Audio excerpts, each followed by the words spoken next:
नमस्कार, DD news देख रहे हैं आप और आपके साथ मैं हूं शहला निगार। बुलेटिन की शुरुआत में आइए सबसे पहले नजर डालते हैं इस वक्त की सुर्खियों पर। अंगोला के राष्ट्रपति जोआओ लोरेंको और प्रधानमंत्री नरेंद्र मोदी के बीच होगी द्विपक्षीय वार्ता। राष्ट्रपति लोरेंको का राष्ट्रपति भवन में हुआ औपचारिक स्वागत।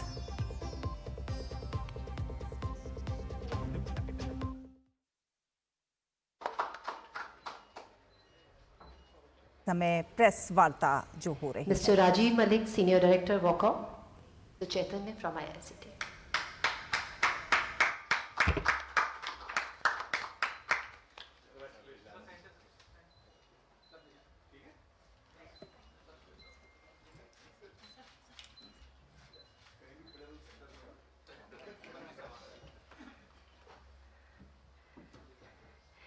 Now we have Mr. Sandeep Vandebrekar, Head of Sales, State and Government and Healthcare.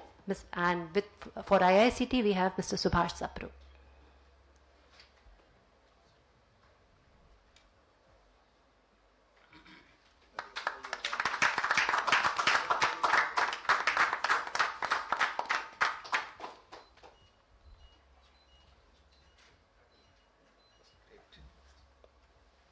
Now I invite Mr. Richard Kevris, Global VP, Media and Entertainment, NVIDIA, and with him is Mr. Munjal Shroff.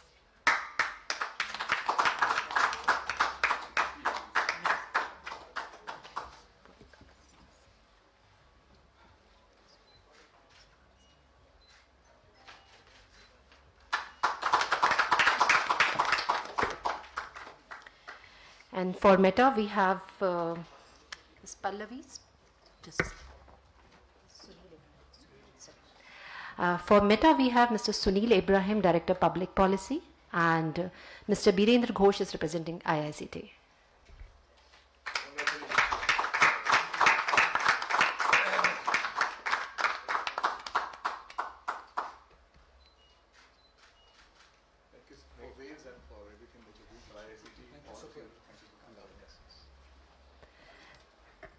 अब मैं माननीय सूचना प्रसारण मंत्री श्री अश्विनी वैष्णव से request करूंगी कि वो मंच पर कुछ शब्द बोलें इस इनिशिएटिव के बारे में। यहीं से बोलना थैंक्स अ लॉट साथियों। इन 2 दिनों में एक तरीके से एक ऐसी शुरुआत हुई है जो भारत में film education, film entertainment, media, इस दुनिया में एकदम नया कदम है। प्राइम मिनिस्टर साहब का जो विजन है, उस विजन के हिसाब से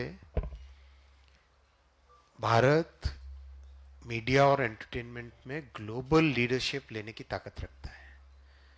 India can take the global leadership in the world of media and entertainment. That is the kind of talent we have, $1 billion+ talent and 5,000 years old civilization, billions of stories to tell. So the steps that we have taken here are the first steps, and now we need to build upon it. And I am very happy that practically every senior executive who has met in the last 2 days, they have all shown appreciation for this step, and they have shown their huge willingness to work with us, work with our institutions, and help build those institutions for a long-term sustainable growth.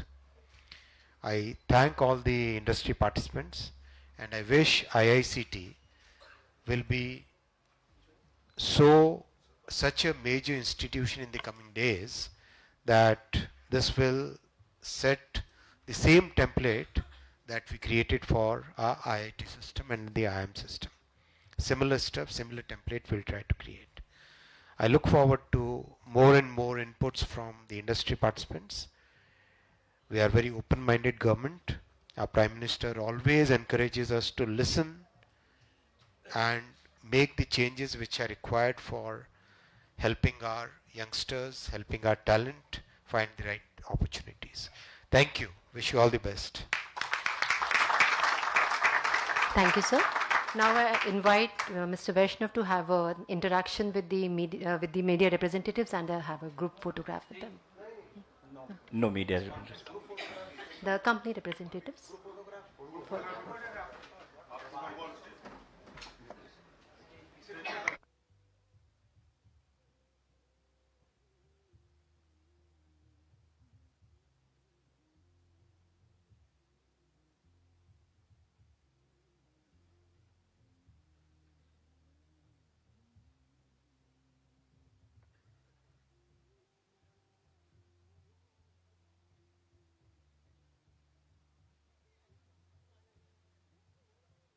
और आप ये वहाँ से सीधा प्रसारण देख रहे थे। इंफॉर्मेशन एंड ब्रॉडकास्टिंग के वेव्स की ये प्रेस वार्ता थी, जिसमें जो सूचना एवं प्रसारण मंत्री हैं अश्विनी वैष्णव, वो संबोधित कर रहे थे। उन्होंने कहा कि हर वर्ग ने वेव्स के इस इनिशिएटिव की तारीफ की है। उन्होंने कहा है कि बदलाव के लिए प्रधानमंत्री नरेंद्र मोदी हमेशा आगे रहते हैं और ये इनिशिएटिव हर किसी के द्वारा पसंद किया जा रहा है। आगे बढ़ेंगे खबरों में, बात करेंगे अंगोला के राष्ट्रपति जोआओ मैनुअल गोंसाल्वेस लोरेंको भारत के दौरे पर हैं और उनका आज सुबह राष्ट्रपति भवन में औपचारिक रूप से स्वागत किया गया। राष्ट्रपति द्रौपदी मुर्मू और प्रधानमंत्री नरेंद्र मोदी ने अतिथि राष्ट्रपति का गर्मजोशी से अभिनंदन किया। अंगोला के राष्ट्रपति को गार्ड ऑफ ऑनर भी दिया गया। उन्होंने अपने दौरे को महत्वपूर्ण बताते हुए भारत के साथ मजबूत रिश्तों का जिक्र किया। बीते 38 वर्षों में अंगोला के किसी राष्ट्रपति का ये पहला भारत दौरा है। खास बात यह है कि भारत और अंगोला इस साल अपने राजनयिक संबंधों की स्थापना की 40वीं वर्षगांठ मना रहे हैं।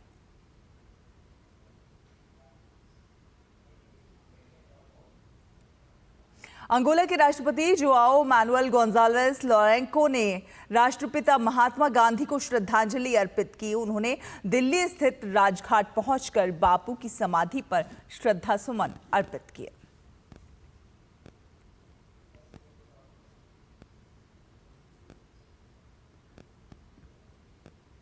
तो ये दृश्य राजघाट के, जहां बापू की समाधि पर श्रद्धा सुमन अर्पित करते हुए अंगोला के राष्ट्रपति ने राजघाट पर श्रद्धांजलि दी और उसके बाद में आगंतुक पुस्तिका में अपने विचार भी अंकित किए।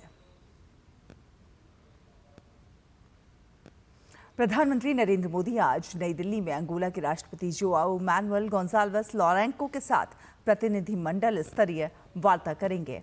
वार्ता के बाद दोनों देशों के बीच अलग अलग क्षेत्रों में द्विपक्षीय सहयोग को बढ़ावा देने के लिए कई समझौतों पर हस्ताक्षर होने की उम्मीद है। अंगोला के राष्ट्रपति का भारत दौरा 38 साल बाद हो रहा है। ये यात्रा ऐसे समय में हो रही है जब भारत और अंगोला इस वर्ष राजनयिक संबंधों की स्थापना की 40वीं वर्षगांठ मना रहे हैं। कल राष्ट्रपति लोरेंको नई दिल्ली में एक व्यावसायिक कार्यक्रम में भी भाग लेंगे, जिसका उद्देश्य दोनों देशों के बीच निवेश और वाणिज्यिक संबंधों को बढ़ावा देना है। विदेश मंत्रालय ने कहा कि भारत और अंगोला के बीच वर्षों से मधुर और मैत्रीपूर्ण संबंध हैं। दोनों देशों के द्विपक्षीय संबंध जीवंत ऊर्जा साझेदारी पर आधारित हैं।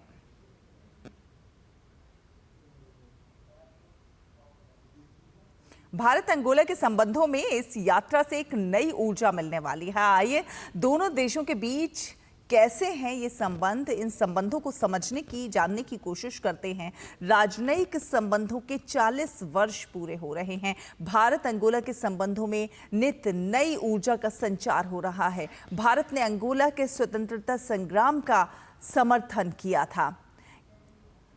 1985 में अंगोला के साथ भारत के राजनयिक संबंध स्थापित हुए और नित ये प्रगाढ़ होते जा रहे हैं। अंगोला ने 2025 के लिए अफ्रीकी संघ की अध्यक्षता संभाली। अफ्रीका के प्रमुख तेल उत्पादकों में से एक अंगोला है और ऊर्जा क्षेत्र में देखा जाए तो भारत और अंगोला के संबंध प्रगाढ़ हो रहे हैं, मजबूत हैं। 2023-24 में 4.19 बिलियन अमेरिकी डॉलर का द्विपक्षीय व्यापार हुआ दोनों देशों के बीच। अंगोला भारत का 8वां सबसे बड़ा कच्चा तेल आपूर्तिकर्ता भी है। प्रगाढ़ सांस्कृतिक संबंध हैं दोनों देशों के बीच। अंगोला में करीब 8,000 भारतीय निवासी हैं। तो भारत और अंगोला के संबंध, उसमें नई ऊर्जा का विस्तार हो रहा है। खास बात यह है कि राजनयिक संबंधों के इस वर्ष 40 साल पूरे हो रहे हैं और ऐसे में ये दौरा और भी ज्यादा महत्वपूर्ण हो जाता है। भारत ने अंगोला के स्वतंत्रता संग्राम का भी समर्थन किया था। तो भारत और अंगोला के संबंधों में नई ऊर्जा का संचार 1985 में देखा जाए। और आपको बता दें कि भारत के दौरे पर आए अंगोला के राष्ट्रपति जोआओ मैनुएल गोंजाल्वेस लोरेंको से विदेश मंत्री डॉक्टर एस जयशंकर ने मुलाकात की और इसे लेकर विदेश मंत्री ने सोशल मीडिया प्लेटफॉर्म एक्स पर एक तस्वीर साझा की और कहा कि भारत की राजकीय यात्रा के दौरान अंगोला के राष्ट्रपति जोआओ मैनुएल गोंजाल्वेस लोरेंको से मुलाकात कर सम्मानित महसूस कर रहा हूं। भारत के प्रति उनकी गर्मजोशी भरी भावनाओं और हमारी साझेदारी को आगे बढ़ाने के लिए उनके मार्गदर्शन की मैं सराहना करता हूं। मुझे विश्वास है कि आज प्रधानमंत्री नरेंद्र मोदी के साथ उनकी वार्ता से भारत अंगोला और भारत अफ्रीका संबंधों के लिए विकास के नए रास्ते खुलेंगे।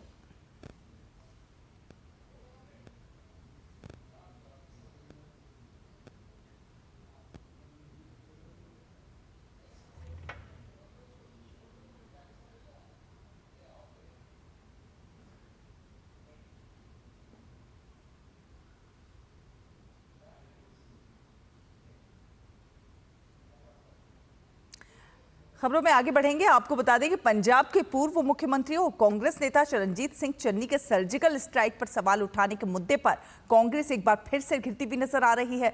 भारतीय जनता पार्टी ने एक बार फिर से कांग्रेस पार्टी पर हमला बोला है। भाजपा प्रवक्ता संबित पात्रा ने कहा है कि कांग्रेस हमेशा सेना का मनोबल गिराने का काम करती है। साथ साथ ये भी कहा कि बाहर से ये CWC है और अंदर से PWC। कांग्रेस पार्टी का ये प्रेस कॉन्फ्रेंस कि पुलवामा के समय सर्जिकल स्ट्राइक नहीं हुआ, क्या ये भारत की सेना और वायुसेना के मनोबल को नहीं गिराता है?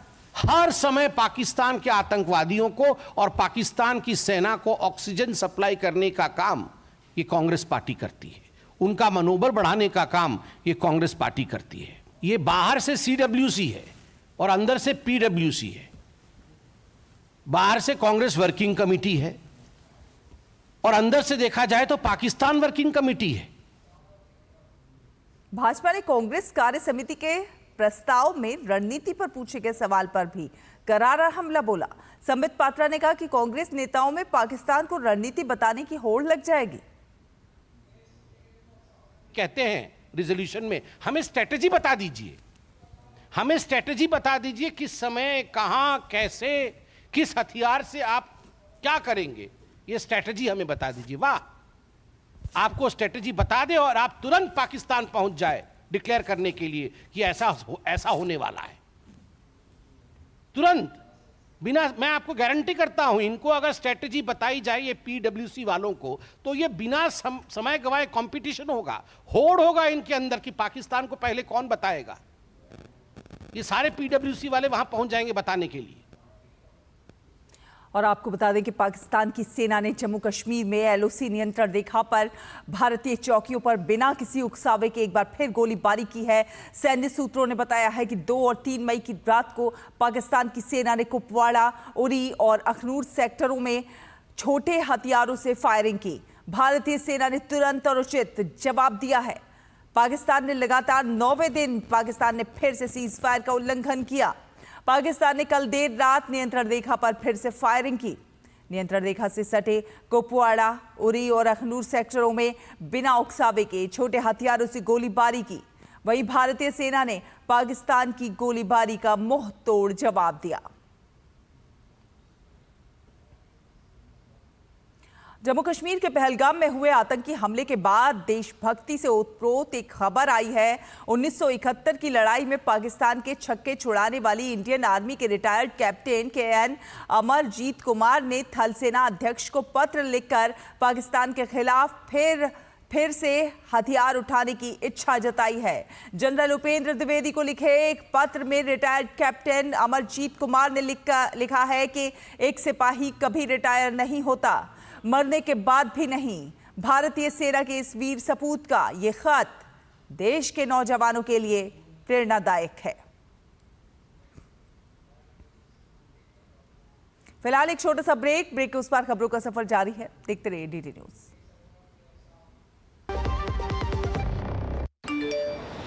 QR कोड स्कैन करो, 5000 का कैशबैक पाओ। वाह, दिल बन गया। UPI पिन एंटरिंग सिर्फ पैसे भेजने के लिए है। RBI कहता है जानकार बनिए, सतर्क रहिए। जब धरती चीर कर निकलता है लोहे का पत्थर और मिलता है मोंगिया के जोश से, फिर तपता है, पिघलता है और बनता है फौलाद। अब होता है सरिया सारी खूबियों के साथ। मोंगिया स्टील, मजबूत देश का मजबूत सरिया।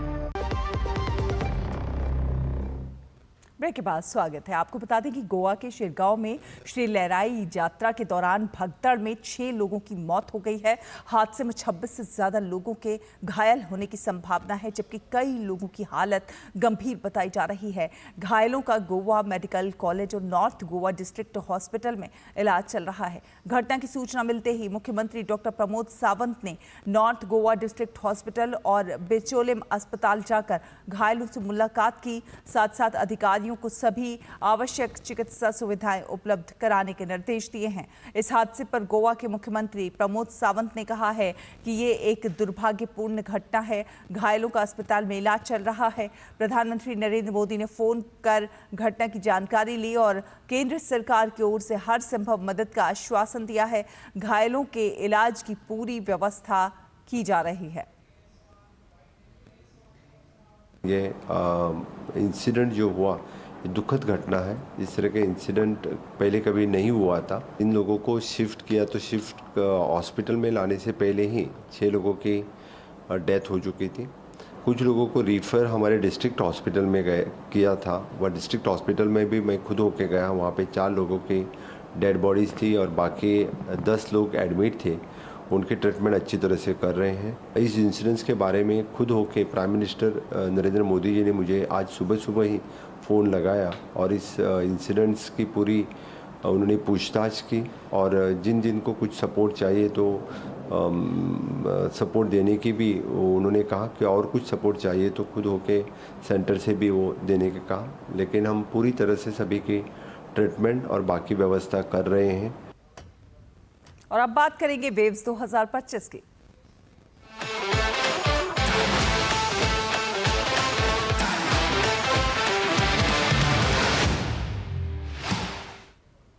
तो मुंबई में चल रहे वैश्विक मीडिया संवाद शिखर सम्मेलन वेव्स का आज तीसरा दिन है। सूचना एवं प्रसारण मंत्रालय आज मीडिया और मनोरंजन क्षेत्र पर वर्ष 2024-25 के आंकड़ों से संबंधित एक हैंडबुक जारी करेगा।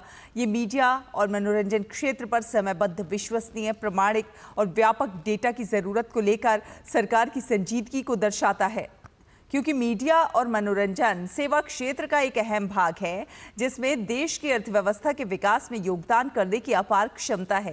ताज़ा अनुमान के अनुसार मीडिया और मनोरंजन एक उभरता हुआ क्षेत्र है जिसके 2027 तक 7% CAGR की दर से बढ़कर 3067 बिलियन रुपये तक पहुंचने की उम्मीद है।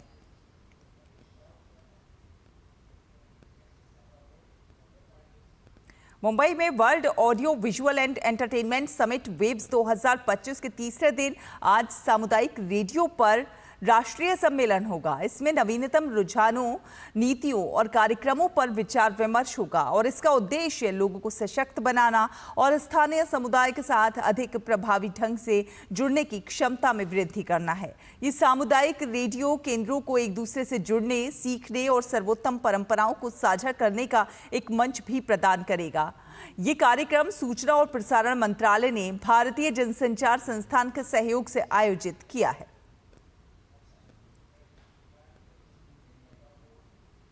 सूचना एवं प्रसारण मंत्री की प्रेस वार्ता में केंद्रीय मंत्री अश्विनी वैष्णव ने वेव्स समिट के तीसरे दिन पर जानकारी दी। उन्होंने कहा कि हमारे प्रधानमंत्री नरेंद्र मोदी बदलाव के लिए हमेशा तैयार रहते हैं। प्रधानमंत्री के इस कदम की सभी लोगों ने तारीफ की है। साथ साथ इस कार्यक्रम के माध्यम से हमें बहुत से लोगों से अच्छे सुझाव मिल रहे हैं।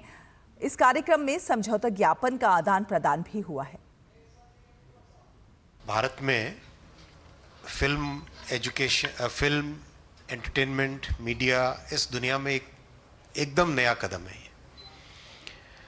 प्राइम मिनिस्टर साहब का जो विजन है, उस विजन के हिसाब से भारत मीडिया और एंटरटेनमेंट में ग्लोबल लीडरशिप लेने की ताकत रखता है. India can take the global leadership in the world of media and entertainment. That is the kind of talent we have. I look forward to more and more inputs from the industry participants. We are very open-minded government. Our Prime Minister always encourages us to listen and make the changes which are required for helping our youngsters, helping our talent find the right opportunities. Mumbai में चल रहे वैश्विक media संवाद शिखर सम्मेलन waves का आज तीसरा दिन है और इस बीच bridging the gap commissioning content and government support for AVGC creators सत्र में प्रसार भारती के सीईओ गौरव द्विवेदी ने अपने विचार साझा किए. उन्होंने एनिमेशन, विजुअल इफेक्ट्स, गेमिंग और कॉमिक्स यानी कि एवीजीसी क्षेत्र में सब्सिडी को लेकर चर्चा की. Many countries around the world do provide for production subsidies, and you can get a subsidy from Switzerland or Canada or wherever, and you can go there and shoot and make a film there and get subsidized for it. But the same thing is not available for the AVGC sector. So which means that while your gestation periods are longer, your funding is more difficult, but you do not get the benefit of the subsidies which countries around the world are offering, and therefore you are not able to really fight on an equal footing. So this is the kind of gap that possibly needs to be addressed, so that even if you don't rely on grants, if your cost of production can be brought down, then you would be able to leverage the latest technologies and create high quality content faster and better. तो ये खबरें थी wave से जुड़ी हुई.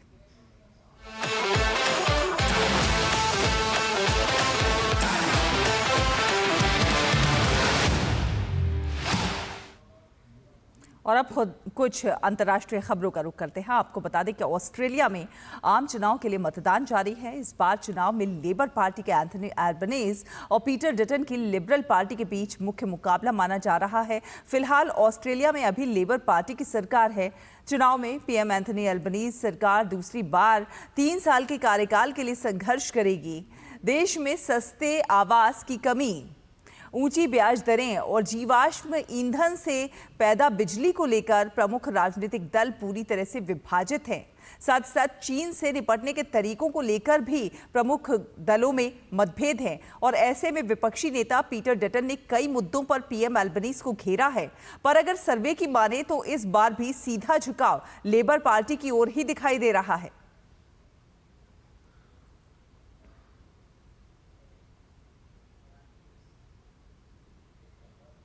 और Singapore में आम चुनाव के लिए मतदान जारी है. यहां पर मुख्य मुकाबला सत्तारूढ़ पीएपी और विपक्षी वर्कर्स पार्टी के बीच है. सिंगापुर की सत्ता पर 1965 से कायम पीपुल्स एक्शन पार्टी यानी कि पीएपी के प्रधानमंत्री लॉरेंस वोंग के नेतृत्व में अपना किला बचाने का प्रयास कर रही है. वोंग ने पिछले साल मई में सिंगापुर के चौथे नेता के रूप में शपथ ली थी. चुनाव में सत्तारूढ़ पीएपी के सामने कुछ ऐसे मुद्दे हैं जो कि मुसीबत बन सकते हैं. बढ़ती आय असमानता, महंगी होती आवास व्यवस्था, अप्रवासन के कारण बढ़ती हुई भीड़ और अभिव्यक्ति की स्वतंत्रता पर प्रतिबंध जैसे मुद्दों ने पीएपी की सत्ता पर पकड़ को कमजोर कर दिया है. गौरतलब है कि इससे पहले राष्ट्रपति थर्मन शानमुगरत्नम ने प्रधानमंत्री लॉरेंस वोंग की सलाह पर संसद को भंग कर दिया था. इसी के साथ इस बुलेटिन में फिलहाल इतना ही. डीडी न्यूज पर खबरों का सफर लगातार जारी. आप देखते रहिए डीडी न्यूज. नमस्कार.